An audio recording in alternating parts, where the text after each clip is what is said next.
Whatever happened to Zion?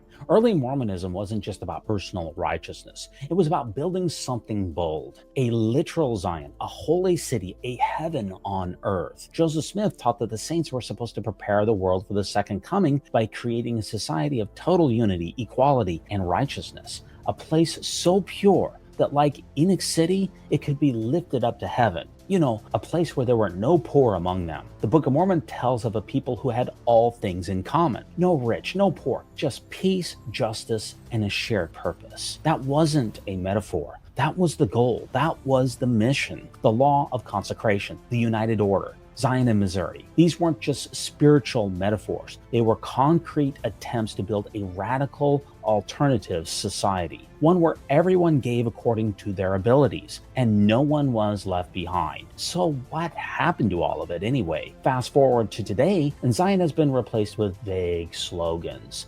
Stay on the covenant path. Make your stake a Zion people. But what does that even mean anymore? The economic and communal ideas of early Mormonism are now either ignored, dismissed, or even attacked. Mention anything resembling economic equality, and suddenly you're accused of pushing socialism, like that's somehow against Joseph Smith's teachings. This isn't a partisan rant, it's just a historical observation. The shift didn't happen overnight, but a major turning point came with church leader Ezra Taft Benson. His Cold War, anti-communism, and ties to the far-right John Birch Society reshaped the church's rhetoric. The fire of Zion was replaced with a fear of redistribution. And since then, the prosperity gospel has taken full effect. Wealth became a sign of personal righteousness. Financial success meant God's divine approval. The poor, well, maybe they weren't just faithful enough. Again, this isn't a debate about economic systems. It's just jarring. The early restoration was obsessed with building Zion through collective sacrifice and equality. Now that's just a faded memory. A slogan,